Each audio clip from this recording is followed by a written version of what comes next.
소년원의 10대 수형자가 한쪽 눈이 실명될 위기에 처했습니다. 소년원 측의 부실 대응 논란에 법무부가 진상조사에 나섰습니다. 강인철 전북경찰청장의 비위 혐의를 수사하고 있는 경찰청이 반년째 내사 단계에 머물러 제 식구 감싸기 논란이 일고 있습니다. 오늘 밤 전라북도에 한파특보가 내려지면서 금요일까지 강추위가 이어질 것으로 보입니다. 내일까지 많은 눈도 예상됩니다. 세계 잼버리 대회 준비가 본격화하고 있지만 잼버리 특별법 제정은 계속 늦어지고 있습니다. 여러분 안녕하십니까? JTV 8시 뉴스입니다. 소년원에서 생활하던 10대 소년이 시력을 잃을 위기에 놓였습니다. 소년의 부모는 소년원이 외부 진료 요청을 묵살하는 등 제때 치료를 받지 못해 상태가 나빠졌다고 주장하고 있습니다. 하원호 기자의 보도입니다. 전주 소년원에서 생활하는 18살 이모군은 이달 초 왼쪽 눈이 실명될 수도 있다는 진단을 받았습니다. 외상으로 인해 망막이 떨어지고 황반에 구멍이 생겼기 때문입니다. 이 군이 눈에 이상을 느낀 건 지난해 4월부터입니다.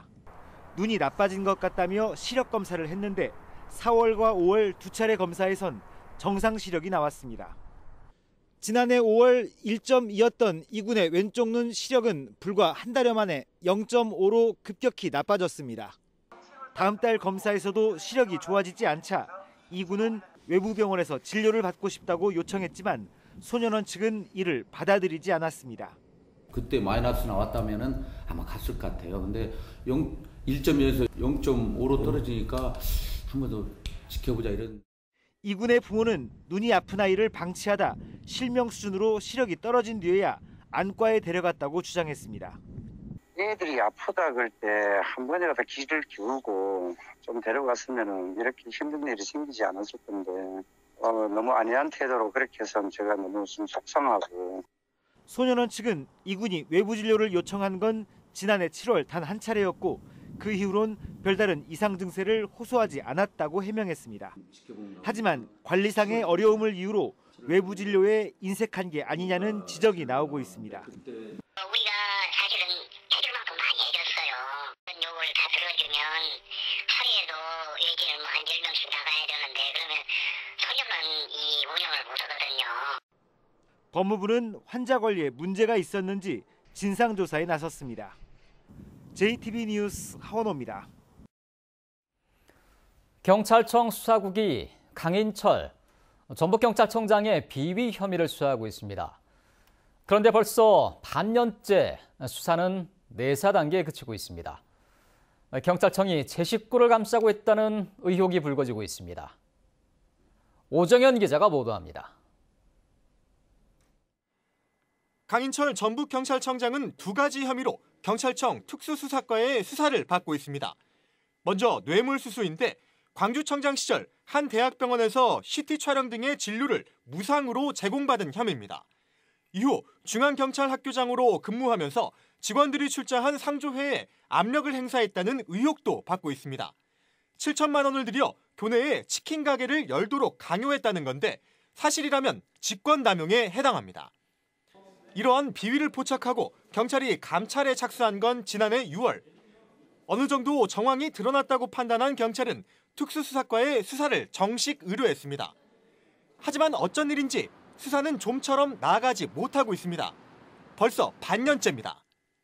내사 단계, 정식 단계는 여러 가지 여기 바쁜데 아닙니까? 여기 전체 또 먼저 들어온 일도 사건들도 전처리해야 될 것도 많고. 고위 간부를 향한 수사가 경찰 내부적으로 부담일 거란 해석이 나옵니다. 한 달이라든가 이렇게 되면 좀 시간적으로는 이해할 수 있는데 벌써 이제 반년 가까이 돼 가잖아요. 왜 그런 것에 대해 가지고 명쾌하게 결론을 내리지 못했을까? 부담을 느끼지 않고 있다면 이상한 거죠. 경찰이 제 식구, 특히 고위 간부인 강 청장을 감싸고 수사를 무마하려 한다는 의혹이 불거지고 있습니다. JTB 뉴스 오정현입니다. 잠시 주춤했던 동장군이 다시 매서운 기세를 떨치고 있습니다. 밤 9시를 기해 한파특보가 내려지고 이번 추위는 금요일까지 이어지겠습니다. 오늘 밤과 내일 사이 눈 소식도 있습니다. 나금동 기자입니다. 저마다 두터운 옷에 목도리로 중무장을 했습니다. 잔뜩 웅크린 채 발걸음을 재촉하지만 옷깃을 헤집는 칼바람이 뼛속 깊이 파고듭니다. 오랜만에 친구들이랑 놀러 나왔는데 어제랑 다르게 바람이 너무 차가워져가지고 너무 춥고 빨리 다른 데 들어가야 될 것 같아요. 오늘 낮 기온은 영하 6도에서 영하 3도 분포로 하루 사이에 무려 13, 14도나 떨어졌습니다. 잠시 뒤인 밤 9시를 기해서는 전라북도 전역에 한파특보가 내려지겠습니다. 한파는 내일과 모레 절정을 보이겠습니다. 내일 아침 전주는 영하 13도, 무주 진안은 영하 17도까지 떨어지겠습니다. 낮 기온은 영하 9도에서 영하 5도가 예상되고 바람까지 강해서 체감 온도는 더 낮겠습니다. 네, 현재 5km 고도에 영하 40도 이하의 찬 공기가 남하하면서 우리 지역에 한파특보가 내려지는 등 당분간 강추위가 계속될 것으로 전망되고 있습니다. 눈 소식도 있습니다. 정읍, 부안, 고창에는 오늘 밤 대설특보가 내려지겠습니다. 내일 낮까지 서해안 지역은 2에서 7, 최대 10cm, 내륙 지역은 1에서 3cm가량의 눈이나 5mm 안팎의 비가 예상됩니다. 이번 한파는 금요일인 26일까지 이어진 뒤 주말부터 점차 누그러지겠습니다. JTB 뉴스 나금동입니다. 2018학년도 대학 입시에서 69명의 도내 학생들이 서울대 수시 모집에 최종 합격한 것으로 나타났습니다. 지난해보다 30%가량 늘어난 것인데요. 학교별로 분석해보니 자사고와 특목고는 예상에 못 미친 반면 농어촌 학교의 약진이 두드러졌습니다. 조창현 기자의 보도입니다. 전주고등학교는 올해 대학 입시에서 6명의 서울대 수시 합격자를 배출했습니다. 최근 10년간 가장 많은 숫자로 1차 합격자 모두가 면접을 통과해 최종 합격했습니다. 1학년 때부터 진로를 확실하게 결정해서 갈 수 있도록 이렇게 유도를 했고요. 이제 3학년 1차 합격한 이후에는 면접을 잘 볼 수 있도록 인성 면접이나 심층 면접을 일찍부터 준비해서 이렇게 한 것이 효과를 본 것 같습니다. 올해 입시에서 서울대 수시에 합격한 도내 고등학생은 69명입니다. 지난해 49명과 비교하면 30%가량 증가한 것입니다. 학교별로 분석해보면 자사고와 특목고는 지난해 수준을 유지했습니다.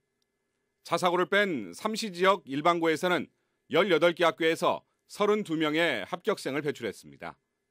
지역별로는 전주가 22명, 군산이 4명, 익산이 6명입니다.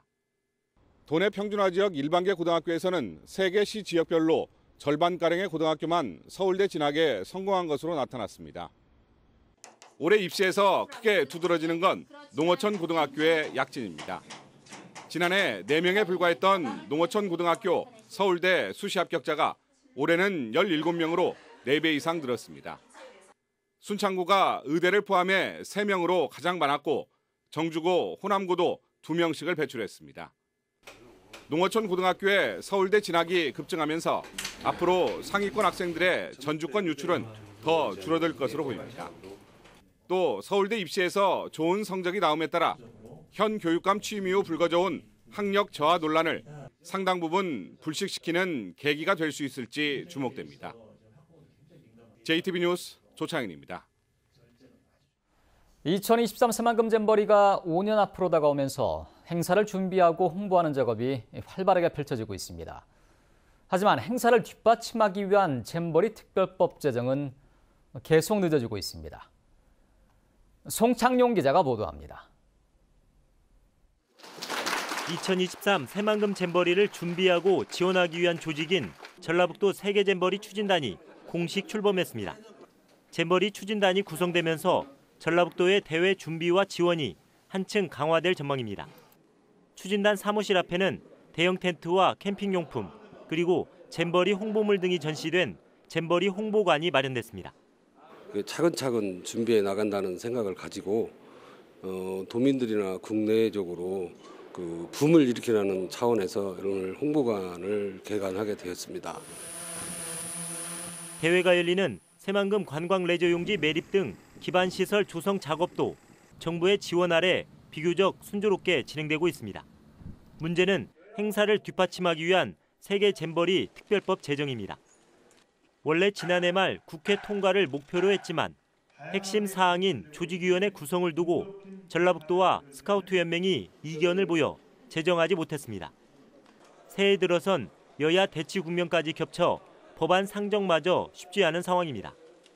그쪽 중심으로 지금 법안이 만들어져 있는 상태고 스카우트 연맹하고 조직위원회 구성과 관련해서 어느 정도 합의가 좀 필요한 사항이 있습니다. 그런 합의들을 저희들이 충분한 의견 수렴을 거쳐서 합의를 한 다음에 특별법 제정을. 잼버리에 대한 정부의 관심과 지원을 이끌어낼 특별법 제정이 자칫 장기간 미뤄지지 않을까 우려되고 있습니다. JTB 뉴스 홍창용입니다.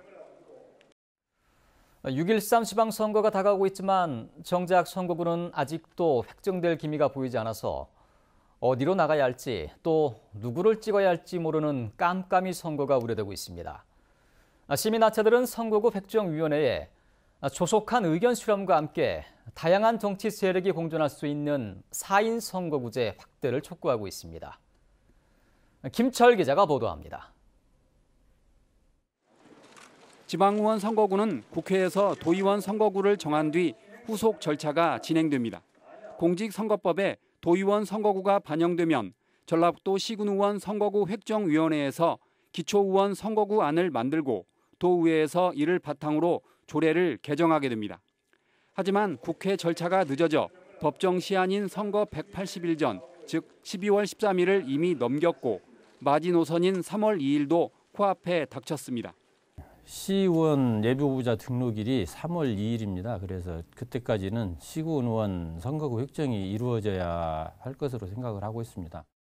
행자부 안에 따르면 전주 도의원이 9명에서 11명으로 늘어나면서 전주 시의원 선거구가 대폭 손질될 예정이지만 전라북도 선거구 획정위원회는 착수도 하지 못한 상황. 입지자는 어디로 출마해야 할지, 유권자는 누가 나올지도 예측할 수 없는 이른바 깜깜이 선거가 우려되고 있습니다.